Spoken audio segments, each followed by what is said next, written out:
Good morning दोस्तों, स्वागत है आप सभी का आपके अपने चैनल खुरपाती ग्रुप पे। कैसे हैं आप लोग? उम्मीद है बहुत अच्छे होंगे। केमिस्ट्री के ये टॉप 25 क्वेश्चन जो इसमें वीडियो में हम देखेंगे, ये सभी एसएससी के एग्ज़ाम में पूछे गए हैं। सभी क्वेश्चन जो है सिर्फ और सिर्फ एसएससी के एग्ज़ाम में पूछे गए हैं। उन सभी को मैंने एक ही जगह कलेक्ट किया है और इस वीडियो में टॉप 25 केमिस्ट्री के क्वेश्चन दिखेंगे। ये पार्ट 12 होगा। कौन सा पार्ट होगा? ये पार्ट 12 होगा। पार्ट 11 जो है मैंने ऑलरेडी डाल चुका है, उसका लिंक डिस्क्रिप्शन में आप चाहे तो जाकर देख सकते हैं। ठीक है, तो आइए अपना आज का शानदार सेशन जो है शुरू करते हैं। पहला प्रश्न है, एम्फोटेरिक यानी कि उभयधर्मी पदार्थ किस रूप में क्रिया करता है? उभयधर्मी पदार्थ जो है जिसको एम्फोटेरिक कहते हैं, ये किस रूप में क्रिया करता है? अम्ल के रूप में, क्षार के रूप में, अम्ल और क्षार दोनों के रूप में, या फिर उपयुक्त में से कोई नहीं? तो इस प्रश्न का आपको सही उत्तर ऑप्शन सी, उभयधर्मी मतलब कि दोनों, अम्ल और क्षार दोनों में जो क्रिया करेगा उसे ही उभयधर्मी बोलते हैं। क्या? उभयधर्मी। तो इस प्रश्न का सही उत्तर क्या हो जाएगा? Option C. चलिए अगला प्रश्न कह रहा है, यदि एक पदार्थ का पीएच मान 7 से कम होता है तो इसे माना जाएगा। यदि एक पदार्थ का पीएच मान अगर 7 से कम होता है तो पीएच मान के बारे में जान लेते हैं। पीएच स्केल है, पीएच मान जो है एक स्केल है जिसका जो आविष्कार है वो सोरेनसन ने किया था। किसने? सोरेनसन ने। इसमें बीच में एक स्केल बीच में 7 होता है। अगर 7 से कम तो इसे अम्ल माना जाएगा, 7 होगा तो उदासीन माना जाएगा, और 7 से अधिक है तो उसे क्षार माना जाएगा। क्या? क्षार। तो कह रहा है 7 से कम होता है तो इसे माना जाएगा, तो क्या माना जाएगा? अम्ल माना जाएगा। तो अम्ल ऑप्शन में है। न्यूट्रल, निष्पक्ष, आयन नहीं, क्षार, एसिड। ये दिया है एसिड, तेजाब। एसिड क्या? एसिड मतलब अम्ल होता है, अम्ल तेजाब। तो इस प्रश्न का भी सही उत्तर क्या हो जाएगा? ऑप्शन सी हो जाएगा। चलिए तीसरा प्रश्न कह रहा है, अम्ल वर्षा का पीएच मान कितना होगा? अभी मैंने समझाया स्केल पे, 7 से कम तो अम्ल होगा, 7 से अधिक तो क्षार होगा। तो यहाँ पे क्या 7 से अधिक है, ये भी अधिक है, ये भी अधिक है, 7 से कम 5.5। तो इस प्रश्न का सही उत्तर ऑप्शन ए हो जाएगा। अम्ल वर्षा का पीएच मान 5.5 से कम। कह रहा है, बहुआश्रित जल के नमूने का पीएच मान है। बहुआश्रित जल के नमूने का पीएच मान है। तो बहुआश्रित जल के नमूने का पीएच मान जो है 0 के अति निकट हो जाएगा। क्या? 0 के अति निकट, यानी कि ऑप्शन सी इस प्रश्न का सही उत्तर हो जाएगा। चलिए अगला प्रश्न, पांचवा प्रश्न कह रहा है, मानव रक्त के पीएच का अनुमानित मान क्या है? मानव रक्त के पीएच मान का अनुमानित मान क्या है? तो आपको बता दूं कि मानव रक्त के पीएच मान का अनुमानित मान 7.4 होता है। कितना? 7.4। ऑप्शन ए इस प्रश्न का सही उत्तर हो जाएगा। अगला प्रश्न है, छठा प्रश्न कह रहा है, जलीय घोल में निम्नलिखित में से कौन सा सबसे अधिक प्रबल क्षारक है? पीडीएफ चाहिए तो आप हमारे टेलीग्राम से जुड़ जाए, वहाँ पे पीडीएफ मिल जाएगा आप लोगों को। कह रहा है, जलीय घोल में निम्नलिखित में से कौन सा सबसे अधिक प्रबल क्षारक है? ट्राईइथेलेमाइन, अमोनिया, इथेलेमाइन या फिर डाई इथेलेमाइन? तो इस प्रश्न का आपको सही उत्तर डाई एथिलेमाइन हो जाएगा। क्या? डाई एथिलेमाइन। ऑप्शन डी इस प्रश्न का सही उत्तर हो जाएगा। सातवां प्रश्न कह रहा है, निम्नलिखित में से किस अम्ल में क्षारकता 3 है? मतलब 3 क्षारकता वाला कौन सा अम्ल है? Disodium hydrogen phosphate, sodium phosphate, phosphoric अम्ल या फिर सोडियम हाइड्रोजन फास्फेट? तो आपको बता दूं कि इस प्रश्न का सही उत्तर फास्फोरिक अम्ल हो जाएगा। क्या? फास्फोरिक अम्ल में 3 क्षारकता होता है। आठवां प्रश्न की ओर, कह रहा है, निम्नलिखित में से कौन सा प्रबल विद्युत अपघट्य है? Hydrochloric acid, oxalic acid, acetic acid या फिर अमोनियम हाइड्रोक्साइड? तो इस प्रश्न का सही उत्तर हो जाएगा आपको ऑप्शन है हाइड्रोक्लोरिक एसिड, यानी कि हाइड्रोक्लोरिक अम्ल की बात कर रहे हैं। यहाँ पे डिब्बा बन गया हाइड्रोक्लोरिक एसिड। HCl से सूचित करते हैं उसे, रासायनिक सूत्र HCl हो जाएगा हाइड्रोक्लोरिक एसिड का। नवा प्रश्न, दूध है, ये अभी हाल ही फिलहाल में दिल्ली पुलिस का जो SSC का एग्जाम है उसमें पूछा था। दूध है क्या है? पायस है, निलंबन है, फोम है या फिर जेल है? तो दूध एक पायस है। क्या मेरे दोस्त? पायस है। दूध एक पायस है। ऑप्शन है इस प्रश्न का सही उत्तर हो जाएगा। VBI प्रश्न है ये। अच्छा, दूध की शुद्धता किससे मापी जाती है? लैक्टोमीटर से। किससे? लैक्टोमीटर से। जब दो तरल पदार्थ एक दूसरे में घुलते नहीं और सॉल्यूशन नहीं बनाते तो उसे क्या कहते हैं? जब दो तरल पदार्थ एक दूसरे में घुलते नहीं और सॉल्यूशन नहीं बनाते हैं तो उसे कहा जाता है अभिसरणीय।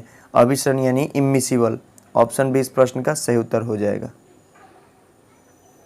11वें प्रश्न की ओर हम बढ़ते हैं। शक्कर के घोल में शक्कर क्या है? विलायक है, कोलाइड है, सस्पेंशन है या फिर इनमें से कोई नहीं? तो शक्कर के घोल में शक्कर जो है घुला हुआ पदार्थ, यानी कि इनमें से कोई नहीं ऑप्शन हो जाएगा सही। निम्न में कौन सा नियम गैस से संबंधित नहीं है? गैस से संबंधित नियम कौन सा नहीं है इसमें? तो आपको बता दें कि चार्ल्स का नियम ये तो गैस से ही है, बगेडो का नियम ये भी गैस से, बॉयल का नियम गैस से है, जूल का नियम जो है आपको, जूल का नियम जो है गैस से संबंधित नहीं है, जूल का नियम गैस से संबंधित नहीं है। ऑप्शन बी इस प्रश्न का सही उत्तर हो जाएगा। 13वें प्रश्न की ओर आगे बढ़ते हैं। कह रहे समान तापमान व दबाव पर सभी गैसों के समान आयतन में अणुओं की संख्या बराबर होती है, इस नियम को कहा जाता है। ये नियम दिया है समान तापमान और दबाव पर, तो ये कौन सा नियम है? एवोगाड्रो का नियम है, एवोगाड्रो का नियम है, एवोगाड्रो का नियम है। ऑप्शन सी इस प्रश्न का सही उत्तर हो जाएगा। किसी गैस का आणविक द्रव्यमान होता है, किसी गैस का आणविक द्रव्यमान उसके वाष्प दाब से जो है दोगुना हो जाता है, उसके वाष्प दाब से दोगुना, यानी ऑप्शन ए इस प्रश्न का सही उत्तर हो जाएगा।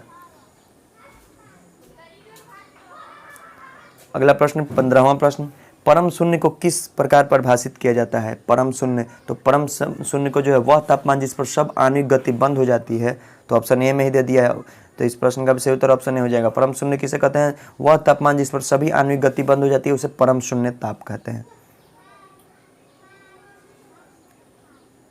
चलिए अगला प्रश्न 16वां प्रश्न का, जिस रासायनिक अभिक्रिया से ऊष्मा निकलता है उसे डैश अभिक्रिया कहते हैं। तो जिस रासायनिक अभिक्रिया से ऊष्मा निकलेगा ना, जिससे ऊष्मा निकलेगा उसे ऊष्माक्षेपी अभिक्रिया, कौन सा? ऊष्माक्षेपी अभिक्रिया बोलेंगे। 17वां प्रश्न, निम्न में कौन सा रासायनिक प्रतिक्रिया की प्रकृति हमेशा ऊष्माशोषी होती है? निम्न में कौन सा रासायनिक प्रतिक्रिया की प्रकृति हमेशा ऊष्माशोषी होती है? तो इस प्रश्न का आपको सही उत्तर अपघटन प्रतिक्रिया, यानी ऑप्शन बी हो जाएगा इस प्रश्न का सही उत्तर, ऑप्शन बी अपघटन प्रतिक्रिया। बात करते हैं 18वें प्रश्न की। कह रहा है कि प्रकाश ऊर्जा से पानी के अणु के विखंडन की प्रक्रिया को क्या कहते हैं? प्रकाश ऊर्जा से पानी के अणु के विखंडन की प्रक्रिया को जो है मेरे दोस्त, मेरे भाई साहब, प्रकाश अपघटन बोलेंगे। क्या? प्रकाश अपघटन। 19वें प्रश्न की ओर हम आगे बढ़ते हैं। कह रहा है किसे ऑरम कहा जाता है? ये भी एग्जाम में पूछा गया क्वेश्चन, इतना ईजी, अगर आप नहीं पढ़े तो आपके लिए भारी है। किसे ऑरम कहा जाता है? कांसा को, सोना को, चांदी को या फिर तांबा को? तो आपको बता दूं कि AU ऑरम का जो संकेत होता है सोना का होता है। किसका? सोना का। 20वें प्रश्न की बात करते हैं। भविष्य का ईंधन किसे कहा जाता है? तो भविष्य का ईंधन जो है हाइड्रोजन को कहा जाता है। किसको? हाइड्रोजन का संकेत H हो जाता है। 21वां प्रश्न, निम्न में किसका ईंधन मान अधिकतम होता है? किसका ईंधन मान जो है अधिकतम होता है? तो ईंधन मान अधिकतम जो है हाइड्रोजन का ही हो जाएगा। ऑप्शन ए इस प्रश्न का भी सही उत्तर हो जाएगा। 22वां प्रश्न, प्रति ग्राम ईंधन द्वारा मोचित ऊर्जा की दृष्टि से निम्न में कौन सा सर्वोत्तम ईंधन कौन सा है? तो इस प्रश्न का भी सही उत्तर हाइड्रोजन ही हो जाएगा, ऑप्शन ए। हाइड्रोजन से रिलेटेड मतलब सभी क्वेश्चन इसमें क्लियर हो गए। निम्नलिखित में कौन सा एक भाप अंगार गैस है? निम्नलिखित में कौन सा एक भाप अंगार गैस है? तो कार्बन मोनोऑक्साइड और हाइड्रोजन का मिश्रण जो है मेरे दोस्त, ऑप्शन ए इस प्रश्न का भी सही उत्तर हो जाएगा। एक भाप अंगार गैस हो जाता है कार्बन मोनोऑक्साइड और हाइड्रोजन का मिश्रण। सेकेंड लास्ट प्रश्न कर, निम्नलिखित में से किसका प्रयोग नोदक या कीटों में ईंधन के रूप में, यानी कि ईंधन के रूप में किया जाता है? नोदन या रॉकेटों में? नोदक या कीटो या मिसप्रिंट हो गया रॉकेटों में। तो इस प्रश्न का जो सही उत्तर हो जाएगा द्रव हाइड्रोजन और द्रव ऑक्सीजन का मिश्रण। द्रव हाइड्रोजन और द्रव ऑक्सीजन का मिश्रण, हाइड्रोजन प्लस ऑक्सीजन लिक्विड का मिश्रण जो है नोदक या रॉकेटों में किया जाता है। और ऑप्शन डी इस प्रश्न का 100% सत्य उत्तर हो जाएगा। लास्ट प्रश्न आज का अपना, करें LPG का हाइड्रोकार्बन जिसमें डाला जाता है, LPG में क्या होता है मेरे दोस्त?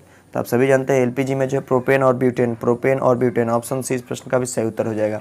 वीडियो में आज के लिए इतना ही, इससे भी ज़्यादा शानदार वीडियो आएगा आपके चैनल पे। और 30 सितंबर 1 अक्टूबर को जो है पूरे सितंबर माह का करंट अफेयर टॉप, मतलब जो भी क्वेश्चन सेलेक्टेड क्वेश्चन जो होंगे, जो एग्जाम लेवल के होंगे, सुबह 7 बजे प्रीमियर हो जाएगा हमारे चैनल पे, उसे देखना ना भूलें। 1 अक्टूबर को पूरे सितंबर माह का करंट अफेयर का निचोड़, जो सेलेक्टेड क्वेश्चन जो आपके एग्जाम में पूछने की मतलब 99% संभावना है, वैसे ही प्रश्न आप लोग उसमें मिलेंगे, उसमें जुड़ना ना भूलें। तब तक के लिए जय हिंद, जय भारत।